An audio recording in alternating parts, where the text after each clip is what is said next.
Om Swastiastu. Assalamualaikum warahmatullahi wabarakatuh. Shalom, namo buddhaya. Salam sejahtera bagi kita semua. Kami dari SGDA 9 akan melakukan presentasi mengenai Activity in High Temperature for Diabetes, Risk, Preparation, and Suggestion, yang mana berikut adalah anggota dari SGDA 9. Baik, selanjutnya saya Jody Suryawan dengan 3 di belakang 048 akan membahas mengenai latar belakang dari student project kami. Diabetes merupakan penyakit metabolik yang ditandai dengan adanya peningkatan kadar glukosa yang tidak wajar yang diakibatkan oleh adanya ketidakseimbangan insulin. Dalam pengendaliannya, kita bisa melakukan aktivitas fisik. Namun, hal ini perlu dicatat bahwa dalam melakukan aktivitas fisik, ini harus disesuaikan dengan kondisi pasien. Misalnya saja seperti suhu lingkungan. Dalam beberapa penelitian, kenaikan suhu lingkungan dalam melakukan aktivitas fisik bagi penderita diabetes memberikan dampak yang buruk. Misalnya saja seperti perburukan HbA1c, lalu ada juga peningkatan kejadian dari disglikemia, dan juga kejadian resistensi insulin. Maka dari itu, kami SGDA 9 ingin membahas lebih lanjut mengenai aktivitas dalam suhu tinggi bagi penderita diabetes dan akan membahas mengenai resiko, preparasi, dan juga saran. Selanjutnya akan dilanjutkan oleh teman saya. Terima kasih. Adapun rumusan masalah yang telah kami susun bersama, yang pertama bagaimanakah definisi, etiologi, patogenesis, manifestasi klinis, kriteria diagnosis, klasifikasi, dan juga komplikasi dari diabetes mellitus, dan yang kedua bagaimana hubungan antara paparan suhu tinggi dengan diabetes mellitus. Tujuan penulisan yang pertama untuk mengetahui definisi, etiologi, patogenesis, manifestasi klinis, kriteria diagnosis, klasifikasi, dan komplikasi diabetes mellitus, dan yang kedua untuk mengetahui hubungan antara paparan suhu tinggi dan juga diabetes mellitus. Jadi next. Baik, adapun manfaat penulisan. Yang pertama, manfaat teoritis. Dengan adanya student project ini, penulis dan pembaca dapat mempelajari lebih dalam dan menambah wawasan tentang diabetes mellitus beserta hubungan dan dampaknya terhadap paparan suhu tinggi. Kemudian manfaat praktisnya, bagi mahasiswa diharapkan student project ini dapat melatih dalam menulis dan menjadi sumber pembelajaran tentang diabetes mellitus beserta hubungannya dan dampaknya terhadap paparan suhu tinggi. Dan bagi masyarakat, student project ini diharapkan memberikan informasi yang bermanfaat sehingga lebih mudah untuk memahami tentang diabetes mellitus beserta hubungan dan dampaknya terhadap paparan suhu tinggi.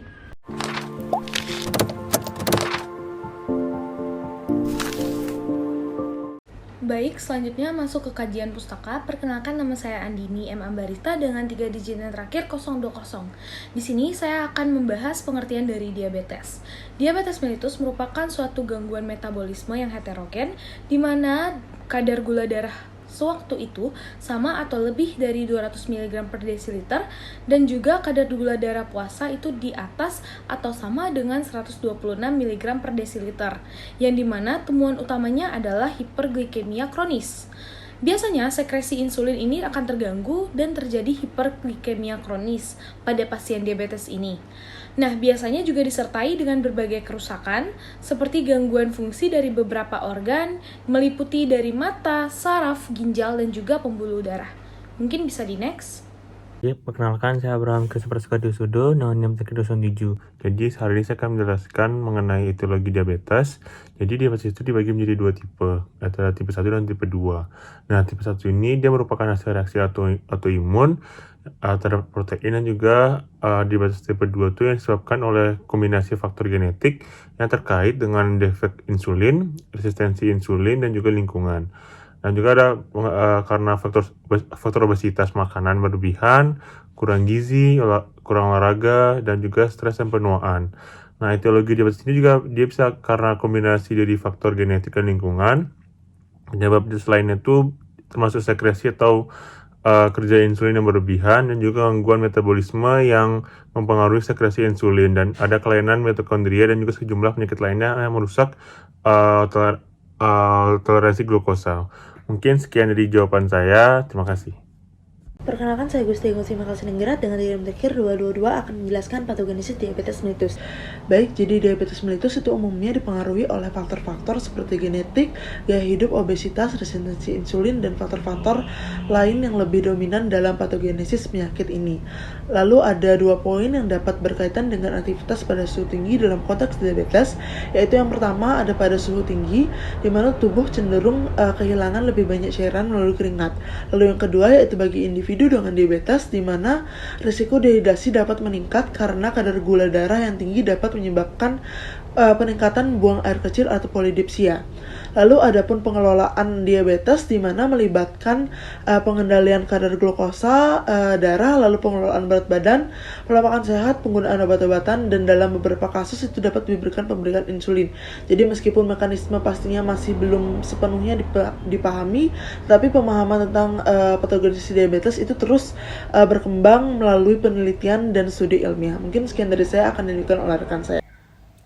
Baik, sebelumnya perkenalkan nama saya Nima Dery Prastia Putri dengan 3 digit NIM akhir 190. Jadi di sini saya akan menjelaskan tentang manifestasi klinis diabetes mellitus. Jadi manifestasi klinisnya itu berbeda-beda antara satu pasien dengan pasien lainnya. Ada 2 jenis manifestasi klinis, yaitu ada manifestasi klinis akut dan kronis. Manifestasi klinis akut itu meliputi polifagia, polidipsia, poliuria, dan penurunan berat badan serta kelaparan. Sedangkan manifestasi klinis kronis itu meliputi kesemutan, terbakar atau sensasi seperti ditusuk jarum di kulit, mati rasa pada kulit, kram otot, dan kelelahan. Selanjutnya, saya akan menjelaskan tentang diagnosis diabetes mellitus. Jadi, diagnosisnya itu dapat ditegakkan dengan melihat hasil pemeriksaan kadar gula darah sewaktu, yaitu kurang dari 200 mg per desiliter, atau kadar gula darah puasa itu kurang dari 126 mg per desiliter. Mungkin sekian penjelasan dari saya, selanjutnya akan dilanjutkan oleh rekan saya. Terima kasih. Perkenalkan, saya Indra Celia TK dengan 3 digit terakhir 058. So next. Baik, saya akan menjelaskan mengenai klasifikasi dari diabetes mellitus. Jadi berdasarkan etiologinya itu bisa dibagi menjadi 4 jenis. Yang pertama ada diabetes mellitus tipe 1 yang terjadi akibat reaksi autoimun yang ditandai dengan kerusakan pada sel beta pankreas. Biasanya terjadi pada usia anak dan remaja, dan beberapa individu dapat mengalami ketoasidosis diabetik. Yang kedua ada diabetes mellitus tipe 2 yang terjadi akibat resistensi insulin atau disertai dengan sekresi insulin yang tidak mencukupi. Biasanya berkaitan dengan faktor obesitas dan stres oksidatif. Bisa terjadi pada usia tua. Komplikasinya bisa berupa kardiovaskular aterosklerotik, serangan jantung, dan stroke. Yang ketiga ada diabetes mellitus gestasional, biasanya terjadi pada usia kehamilan pada trimester kedua atau ketiga dengan beberapa faktor risiko yang terlihat pada slide. Dan yang keempat ada diabetes mellitus tipe spesifik lainnya, biasanya terjadi karena beberapa penyebab lain seperti MODY, penyakit pankreas eksokrin, induksi obat atau bahan kimia, infeksi, pengobatan HIV/AIDS atau transplantasi organ. Baik, selanjutnya akan dilanjutkan oleh rekan saya. Baik, sebelumnya perkenalkan nama saya Nilo Amita Nusa Putri dengan NIM 21025111250. Baik, di sini saya akan menjelaskan mengenai komplikasi. Di mana komplikasi dari diabetes itu dapat diklarifikasi menjadi 2, itu ada makro dan mikrovaskular. Di mana kepada mikro itu dapat merusak sistem saraf, sistem ginjal, dan kerusakan mata. Sedangkan komplikasi pada makrovaskular itu termasuk pada penyakit jantung, stroke, dan penyakit pembuluh darah di perifer. Adapun faktornya yaitu terjadi adanya dislipoproteinemia, setelah itu ada stres oksidatif, inflamasi, dan dapat terjadi seperti hipertensi, obesitas visceral, resistensi insulin, hiperlipidemia postprandial, setelah itu hiperglikemia puasa, dan postprandial. Mungkin sekian bisa saya sampaikan. Dia akan dilanjutkan oleh rekan saya. Terima kasih. Baik, perkenalkan, saya Nimades Kumaningsih dengan NIM 21025111019 akan menjelaskan fisiologis tubuh terhadap rangsangan panas. Dalam pengaturan suhu tubuh, terdapat beberapa organ yang terlibat di dalamnya, seperti area preoptik hipotalamus anterior sebagai pusat termoreseptor, hipotalamus posterior sebagai persinyalan sensorik suhu pusat dan perifer, reseptor suhu pada jaringan tubuh dalam, dan juga reseptor suhu pada kulit. Pengaturan suhu tubuh terjadi secara otonom melalui sistem limbik pada hipotalamus, di mana pusat termostat akan menerima feedback aferen mengenai suhu tubuh dari saraf sensitif panas yang akan didistribusikan ke seluruh tubuh, yaitu suhu kulit dan juga feedback dari aliran darah ke otak pada suhu tubuh inti. Suhu tubuh inti memiliki set point yakni 36,8 derajat Celcius. di mana ketika terjadi penyimpangan dari set point tersebut, termostat akan dirangsang untuk mengatur ulang suhu tubuh inti oleh sistem saraf otonom melalui perubahan perilaku dan juga fisiologis. Ketika terjadi kenaikan suhu tubuh, maka suhu tubuh inti juga akan meningkat dari titik tetapnya. Sistem saraf otonom akan merangsang terjadinya vasodilatasi di pembuluh darah perifer yang menyebabkan penyaluran darah lebih banyak ke permukaan untuk menginduksi terjadinya sekresi keringat, dan juga nanti panas akan dibuang ke lingkungan sehingga suhu inti tubuh dapat kembali normal. Perkenalkan, saya Ide Bagus KD Dwi Diksa Pranata dengan NIM 21025110040. Di sini saya akan menjelaskan mengenai hubungan diabetes mellitus dengan paparan suhu tinggi. Jadi paparan suhu tinggi dapat menyebabkan terganggunya sistem metabolisme dan juga regulasi suhu tubuh pada pasien diabetes. Beberapa pasien dapat mengalami kerusakan pembuluh darah, saraf, dan juga kelenjar keringat sehingga sulit untuk mengontrol ekskresi keringat. Terkait dengan temperatur tinggi ini juga dapat menyebabkan heat-related illness seperti heat rash, heat cramps, heat edema, heat syncope, heat exhaustion, dan juga heat stroke. Terkait dengan hiperglikemia, tubuh banyak berkeringat sehingga menjadi dehidrasi dan konsentrasi gula juga dapat meningkat. Hiperglikemia meningkatkan frekuensi berkemih sehingga tubuh menjadi semakin dehidrasi. Dan pada kondisi hipoglikemia, metabolisme tubuh menjadi meningkat pada paparan suhu tinggi yang lembab, kemudian insulin akan menjadi semakin banyak diproduksi, dan gula dalam darah akan lebih banyak dibawa ke dalam sel. Sekian dari saya, presentasi akan dilanjutkan oleh rekan saya. Terima kasih.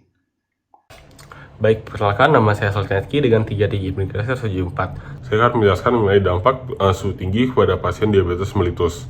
Baik, paparan suhu tinggi pada pasien diabetes mellitus dapat menyebabkan pasien diabetes mellitus untuk menderita yang pertama hipoglikemia berat, yang kedua ketosiadosis diabetik, yang ketiga gangguan kardiovaskuler, selanjutnya dapat meningkatkan resistensi insulin dan juga dapat menurunkan sensitivitas insulin.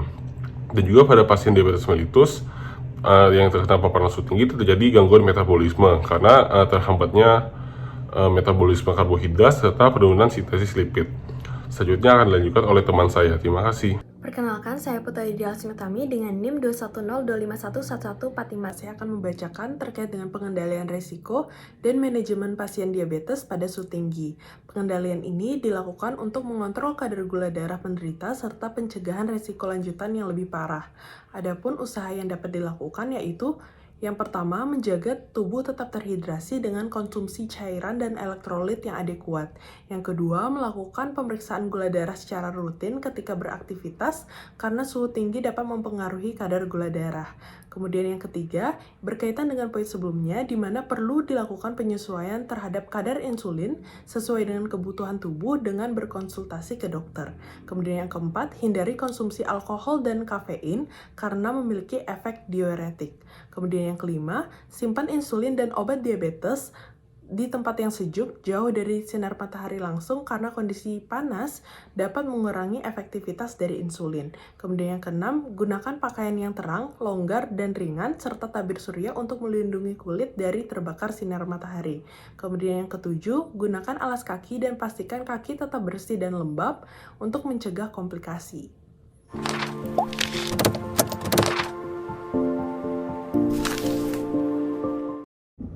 Baik, sebelumnya perkenalkan, nama saya Imadi Suryapta Utama dengan gaji belakang 25. Jadi saya akan membacakan kesimpulan dan saran dari student project yang SD kami, yaitu untuk kesimpulannya yaitu suhu lingkungan sangat berpengaruh pada penderita diabetes, terutama saat terjadinya kenaikan suhu lingkungan. Oleh karena itu perlu dilakukan beberapa persiapan dan tindakan pencegahan saat menghadapi suhu tinggi, yaitu ada beberapa saran yang dapat diikuti selama kondisi cuaca panas, seperti makan makanan sehat dan ringan, dan hindari aktivitas fisik yang berlebihan, periksa kadar gula darah secara teratur, dan juga segera mencari pertolongan medis jika terjadi gejala yang mengkhawatirkan seperti haus berlebihan, dehidrasi, dan juga hiperglikemia. Dengan melakukan beberapa pengendalian gula darah yang tepat, penderita diabetes tetap sehat dan aman saat beraktivitas di lingkungan yang dengan suhu yang tinggi. Untuk saran dari sejumlah SKD kami, yaitu diperlukan adanya pemahaman yang lebih baik terkait diabetes mellitus dari definisi, etiologi, patogenesis, faktor risiko, manifestasi klinis, klasifikasinya, dan juga manajemen dan komplikasi diabetes mellitus agar nantinya dapat mengidentifikasi gangguan diabetes mellitus dengan tepat dan pemberian perawatan yang sesuai. Sekian dari SKD kami, atas perhatiannya kami ucapkan terima kasih.